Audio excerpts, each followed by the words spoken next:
Squiz Kids acknowledges the traditional owners of the lands on which we podcast, the Turrbal and Kombumerri people. Squiz Kids! It's your daily news fix. Fun, free, fresh. Hello and welcome to Squiz Kids Today, your fresh take on what's happening in the world around you. I'm Bryce Corbett. It's Monday, August 19. In Squiz Kids Today, Time's Kid of the Year, new mystery at Stonehenge, the Aussie surfing blind, and discovering a woolly mammoth tusk. That's what's making news, kids style. The Lowdown. Have you ever mixed up dish soap with laundry detergent just to see what it does? Or maybe you caught the slime bug and hassled your parents for the common household ingredients to mix up your own batch. Well, that's how a 15-year-old kid in the United States started out, and now he's been named Time Magazine's Kid of the Year. His name is Heman Bekele, and yesterday he was honoured with the prestigious title of Time's Kid of the Year for the work that he's been doing to eradicate skin cancer. Yes, you heard right. A 15-year-old who's been in the science lab with adults working on a bar of soap which could one day be used to help fight skin cancer. When he was only 4 years old, Heman moved with his family to the United States as an immigrant from Ethiopia, a country in Eastern Africa. He had seen lots of people working in the fields without sun protection, so he decided to work on a simple way to deliver a skin cancer protecting chemical to the body's skin, and he came up with the idea of soap, because everyone uses it. Well, except maybe my teenage son, but that's another story. And it all began when he was much, much younger, and as a kid he used to mix what he called potions, using common household ingredients. So, the next time your parents ask you what that container is under your bed, bubbling away with a mixture of stuff you found under the kitchen sink or in the laundry cupboard, tell them you're working on becoming Kid of the Year.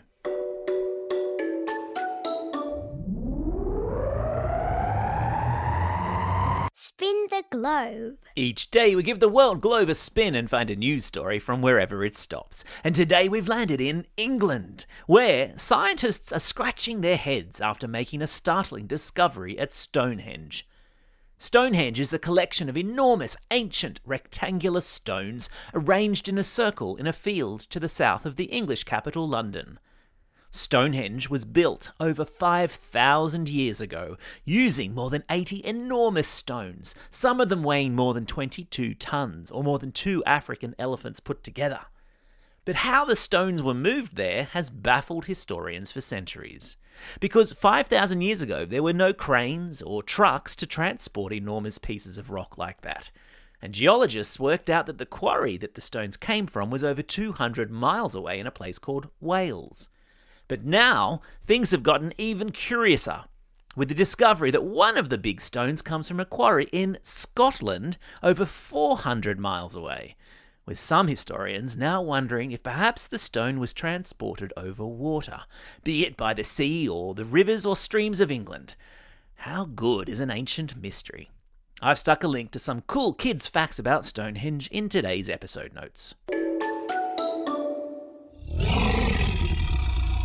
Animal Kingdom. On the subject of ancient mysteries, a man in Mississippi in the United States has uncovered a doozy after excavating an almost intact mammoth tusk.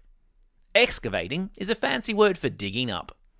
Mammoths, of course, are the great big hairy elephants that walked the earth before the last ice age. And experts reckon the mammoth tusk that was found in a riverbank in the southern state of Mississippi could be anywhere between 12,000 to 75,000 years old. Wow. And get this, these mammoths used to weigh more than 10 tons, which is 1.5 times bigger than their relative, the modern-day elephant. Now, that is a trunk that would take a whole lot of packing. There goes the dad joke alarm. Not one of my better efforts, I'll give you that, but it's a Monday, so cut me a break. Sport time. We've barely recovered from the Olympics. All that time spent sitting on the couch in the wee small hours of the morning wore us out. And now we can't wait for the Paralympics, which begin not this Wednesday in Paris, but the following one. And that's because we know that it's going to be full of incredible athletes who refuse to let a disability stop them from achieving amazing things in their chosen sport. Which brings us neatly to Aussie surfer Matt Formston, about whom a new documentary has just been made. Matt surfs with the best of them and has even taken on the biggest waves in the world at Nazaré in Portugal, where at its peak the surf can get to 30 metres high. That's like if you put two semi-trailers end to end and pointed them into the sky. And while that's remarkable, the most incredible thing about Matt is that he has been blind since he was a kid. He surfs blind. And not just any waves, but the biggest ones in the world. And he grew up playing rugby and cycling and doing all the stuff that other kids do. I've stuck a link to the trailer of his new doco in today's episode notes, just to get you primed and ready for the Paralympics. Aha! There goes the classroom companion Clarion, reminding us that it's a Monday, and that means Christy, Squiz Kids' resident primary school teacher, has prepared a classroom worksheet tied to this story in the podcast. Get ready to dive into the world of design as you create an eye-catching poster about surfer Matt Formston. Whether you're making it sleek and professional or bright and playful, grab your markers and let's see who can make the most surf-tacular poster in the classroom. Yippee-ki-yay, people, it's book week. And that means lots of you will be trooping off to school this week dressed as your favourite character from a book, or dressed as whatever superhero costume that your parents have in a cupboard. We know how it goes. And because we want to celebrate the excellent as well as the A for efforts, we've got Allen and Unwin book packs to give away to the best and worst book week costumes this year. All you have to do is upload to an adult's Instagram account a photo of your outfit, tagging us at SquizKids or using the hashtag SquizKids. We'll share them on our socials to get into the book week spirit of things. Enter as a family, an individual, or a class. And teachers, there's a prize for you too. So, don't just sit there, get involved already.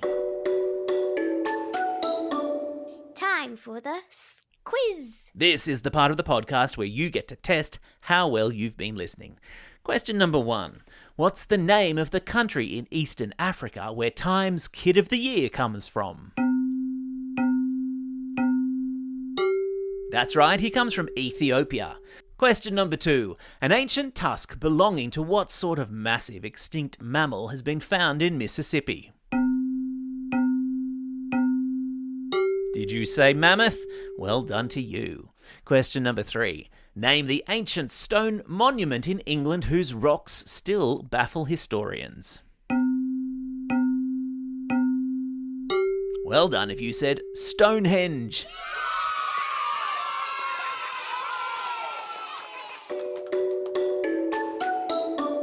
Shout-outs.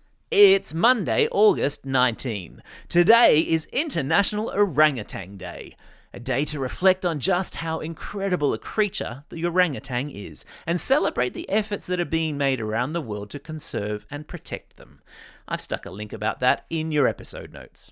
It's also a special day for these Squiz Kids, celebrating a birthday today and tomorrow. Aaron from Castle Hill, Jamie and Ashton from Pacific Pines, Alicia from Toorak Gardens, Nina from Mount Annan, Teddy from Grovedale, Oscar from Bayswater, Francis from Ermington, Bowen and William from Vermont, Lucy and Poppy from Yass, Audrey from Mount Gravatt, Kathy from Subiaco, Sophie from Turvey Park, and Emin from Sydney. And belated birthday shout-outs go to Sky from Moama and Rio from Glenelg.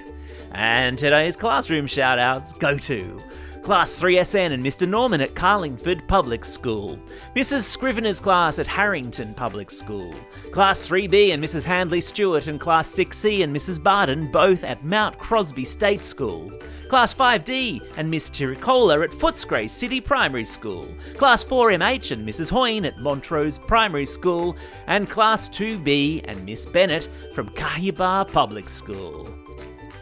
Don't forget, if you've got a birthday coming up and you want a shout out, or if you're after a classroom shout out, drop us a line at squizkids@thesquiz.com.au or fill out the form on our website.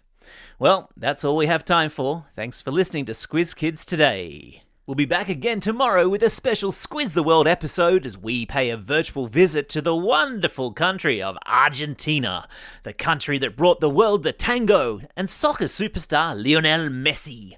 In the meantime, get out there and have a most excellent day. Over and out.